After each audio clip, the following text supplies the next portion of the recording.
Halo Bapak Ibu Saudara sekalian, baru-baru ini pembatasan sosial dilonggarkan di Sydney. Dan buat beberapa orang ini bisa jadi udara segar banget. Apalagi kita udah lebih dari sebulan ya harus stay di rumah.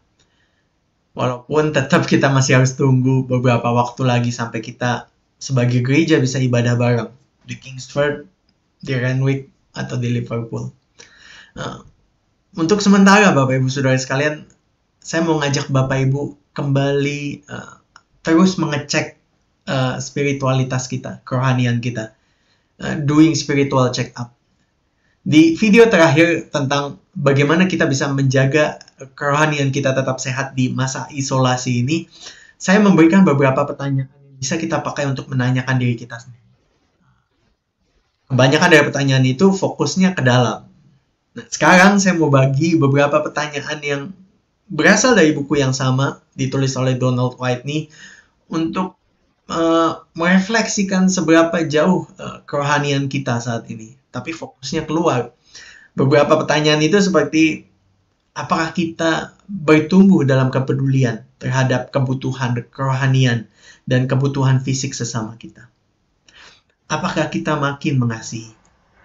Apakah kita lebih mudah memaafkan? Dan apakah kita masih berduka oleh karena dosa?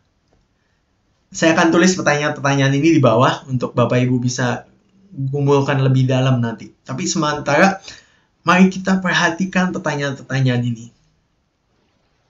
Tentu kita bisa melihat bahwa pertanyaan ini bisa kita refleksikan, kita aplikasikan dalam kehidupan kita kalau kita mengakar, kalau kita menjadi bagian dari suatu komunitas yang dekat.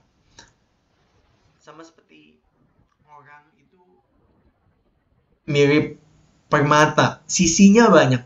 Nah, interaksi kita yang dilakukan dengan orang-orang yang berbeda akan memunculkan aspek-aspek yang berbeda dari diri kita. Kalau kita gaul sama orang A, aspek yang keluar mungkin ini. Orang B, aspek yang keluar ini. Dan kalau kita baca Efesus 4 ayat 15-16, ayat yang terus-menerus diulang, kita tahu bahwa kita bisa bertumbuh kalau kita mengungkapkan kebenaran firman dengan kasih kepada satu sama lain. Dan di dalam Yesus, kita semua terhubung, terjalin, perkusutan, kata pendeta Darwin. Dan ini hanya bisa terjadi, pertumbuhan itu, kalau setiap anggotanya melakukan bagian.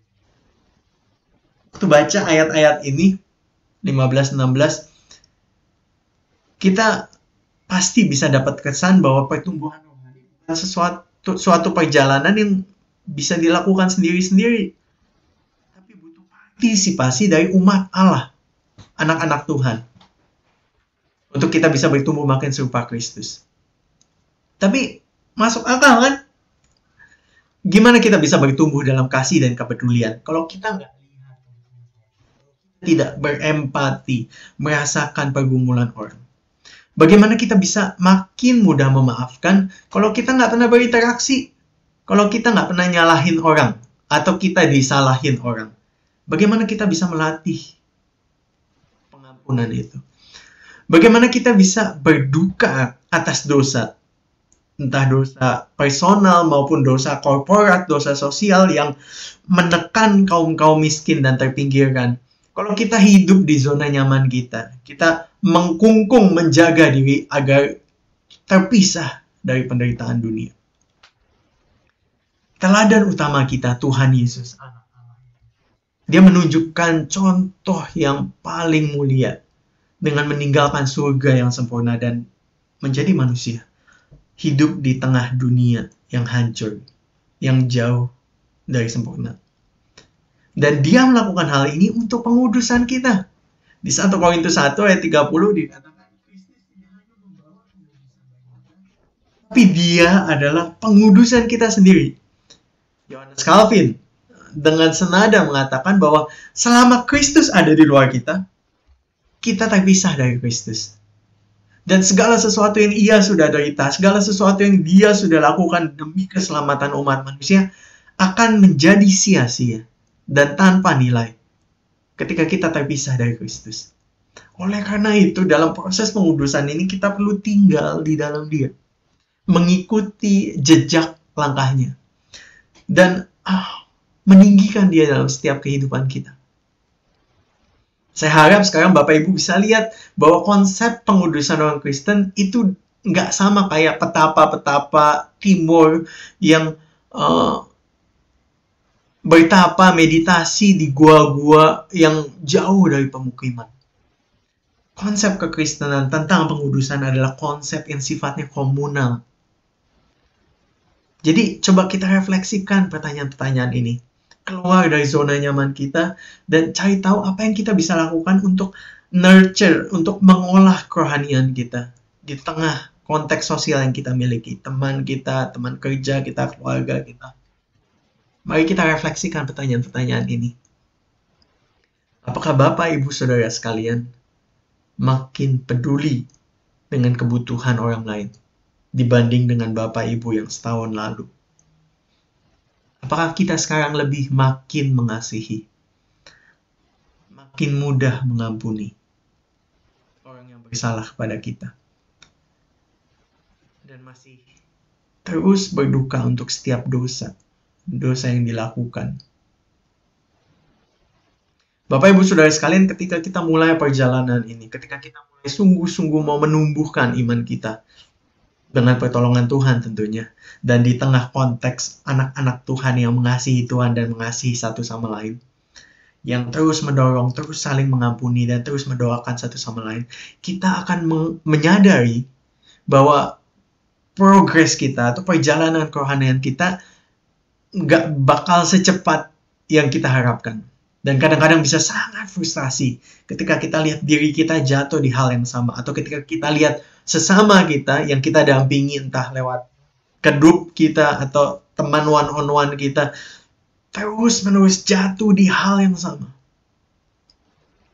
Di tengah tantangan tentang lambatnya pertumbuhan rohani.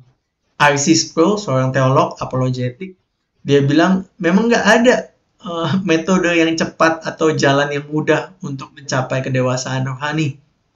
Kalau kita mau cari kerajaan Allah, kita perlu betul-betul mengabaikan formula atau cara-cara apapun yang menjanjikan kepuasan rohani yang instan. Dan termasuk di dalamnya teknologi. Teknologi ini kan meliputi kehidupan kita banget sekarang.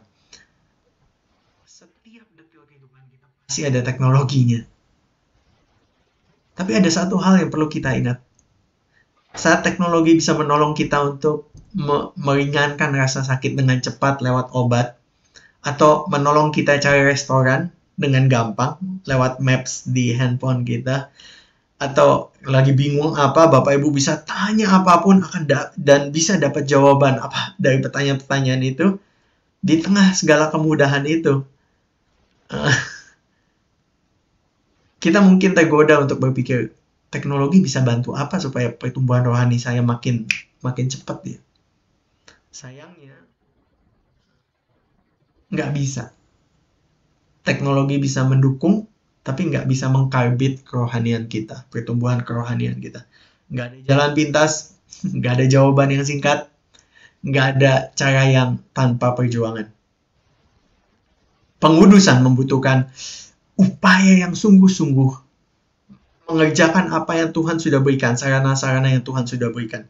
Dan prosesnya kadang pelan, hampir nggak kelihatan.